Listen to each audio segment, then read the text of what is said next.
Hi అండి, welcome to Shivani kitchen. నేను మీ శివాని. ఈరోజు నేను సొరకాయ కర్రీ ఎలా చేయాలో చూపిస్తానండి. నేను చెప్పిన టిప్స్తో కర్రీని చేయండి, చాలా టేస్టీగా ఉంటుంది. ముందుగా దీనికోసం నేను మీడియం సైజ్ సొరకాయని తీసుకొని చిన్న పీసెస్గా కట్ చేసి పెట్టుకున్నానండి. ఇప్పుడు వీటిని పక్కన పెట్టుకొని స్టవ్ పై ఒక గిన్నె పెట్టుకొని గిన్నె వేడయ్యాక అందులోకి 2 స్పూన్స్ ఆయిల్ వేసుకోండి.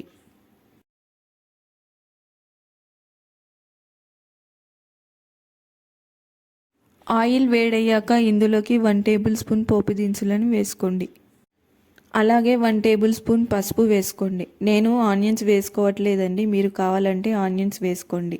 పసుపు వేసుకున్నాక ముందుగా కట్ చేసి పెట్టుకున్న సొరకాయ ముక్కలని ఇందులో వేసుకొని ఒకసారి బాగా కలుపుకోండి.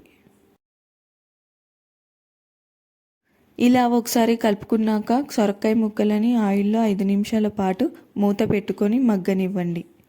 ఇప్పుడు 7-8 పచ్చిమిరపకాయలను సగానికి కట్ చేసుకొని మిక్సీలో వేసుకొని మరీ మెత్తగా కాకుండా చూపిస్తున్న విధంగా గ్రైండ్ చేసుకోండి.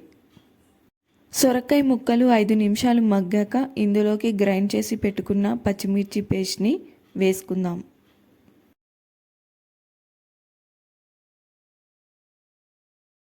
అలాగే ఇందులోకి రుచికి సరిపడా ఉప్పు వేసుకోండి. నేను 1.5 టేబుల్ స్పూన్ ఉప్పు వేసుకుంటున్నాను.